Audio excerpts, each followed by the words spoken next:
I want to talk just for a minute, if I could, about this environmental piece, because I think that this is the problem, is that the Extinction Rebellion types, the ones who are gluing themselves to sidewalks and the top of subway cars and the headquarters of buildings, I have no idea why anyone is giving them any airtime whatsoever. That is an extremist group that I do not think represents the genuine concern that more moderate environmentalists have about the challenges that we face. I'm looking at someone like Michael Schellenberger, who has emerged as such a reasonable voice on the environment. He's very concerned about emissions, and I get that, but he also has realized that we are not going to address issues of emissions and environmental harms by focusing on wind and solar and battery power. And I think he's done some brilliant work on this, because I might also give a shout out to Michael Moore with his Planet of the Humans documentary. That kind of blew it all wide open,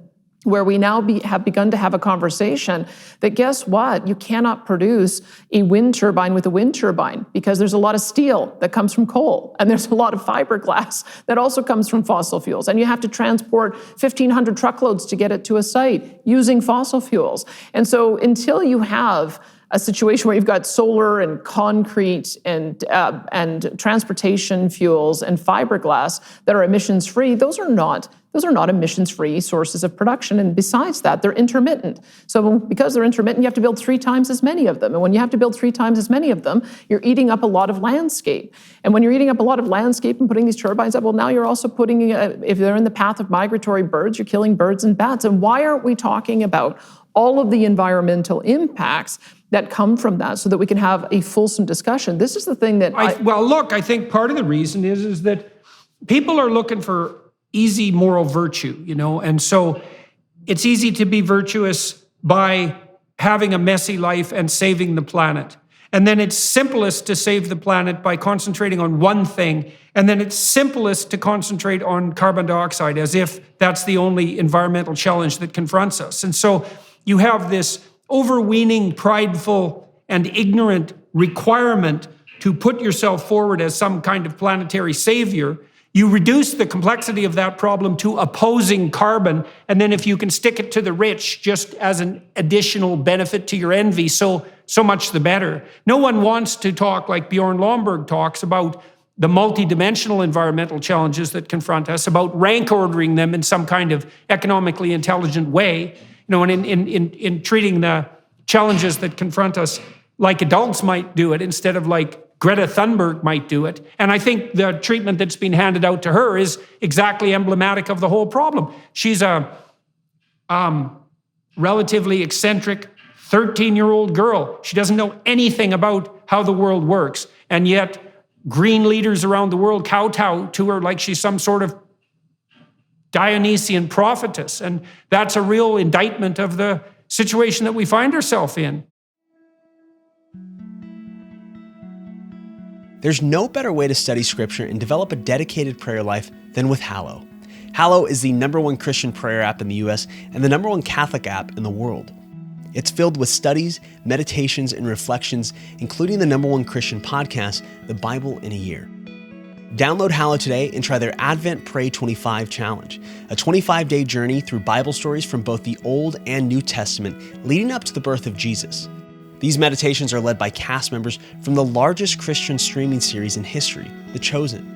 Advent Pray 25 will help grow your understanding of mankind and develop a disciplined prayer habit during a season when our discipline is put to the test. Download Hallow for 3 months completely free at hallow.com/Jordan. That's hallow.com/Jordan. Give yourself the gift of peace, calm, and discipline this Christmas. Go to hallow.com/Jordan today.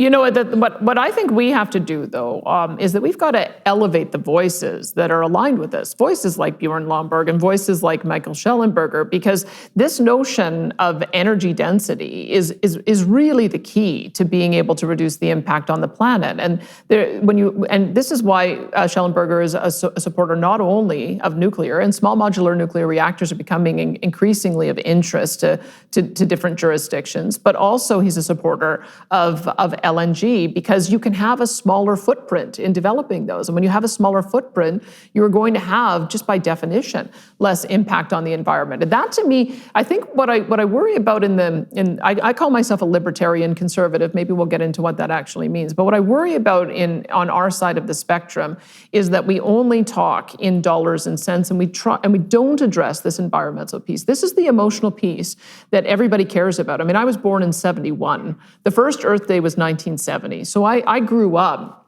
surrounded by that environmental messaging.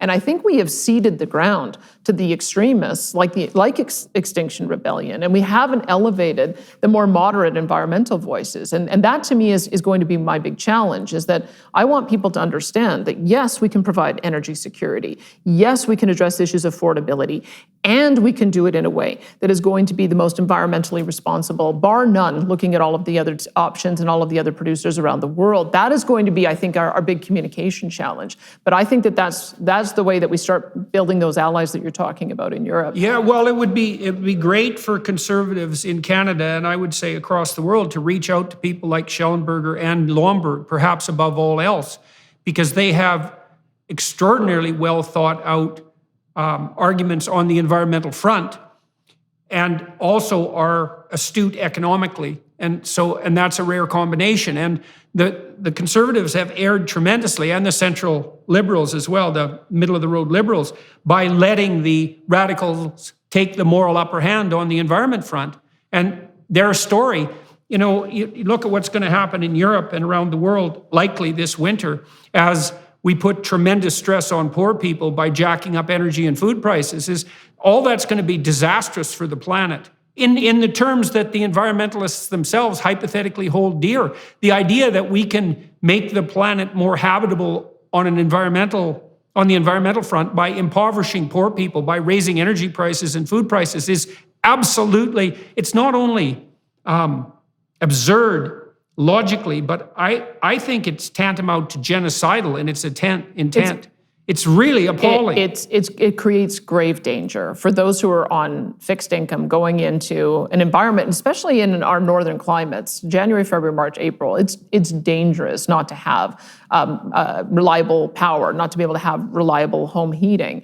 And we have to be mindful that, as you say, the people most impacted by that are the ones at the lower end of the income scale. And so if you are forcing a senior citizen to make a choice of reducing their food bill or reducing their pharmaceuticals so that they can keep their electricity and their heating on, those are not decisions that any government should be forcing their people to make. But that's the decision this is logically where the policies of those on the extreme green left have led to, is that they are now sacrificing those at the lower end of the income scale, which they put their heart on the sleeve and they say that that's who they care about. But it is just demonstrably untrue when you see the impact of it. And I'll add one more to it.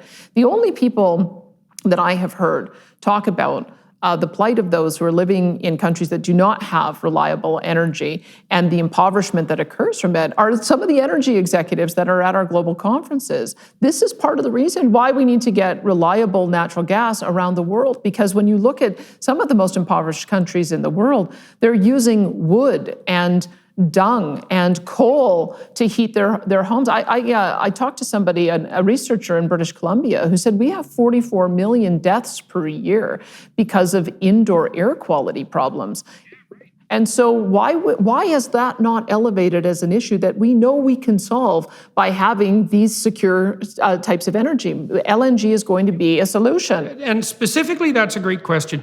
If there were 5,000 deaths from nuclear power a year, which there aren't, the legacy press and the left-wing liberal types would be all over that like mad. But the fact that there are 40 million people or thereabouts a year who die from indoor pollution, from using substandard fuels, which, by the way, are not environmentally friendly in the broader sense either, that just goes under the radar completely. And so you look at facts like that, and that's a bloody, blatant fact, that one.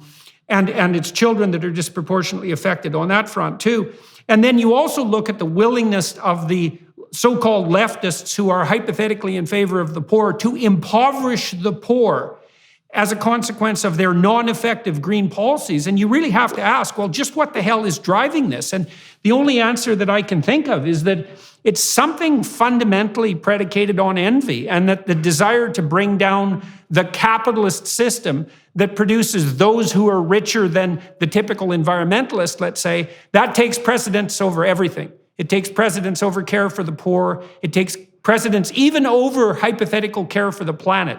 It's like tear the bloody capitalist system down, and it doesn't matter what or who gets destroyed in the process. Because otherwise, how do you explain it? Like the indoor air pollution fact alone, it's like that's incomprehensible. Obviously, the thing to do is to get cheap energy that's clean as possible, to developing countries as fast as possible. And then, on the environmental side, the stats are pretty damn clear that if you can get the gross domestic product of a country up to something averaging approximately $5,000 US a year, then people start taking a long view and caring about the environment.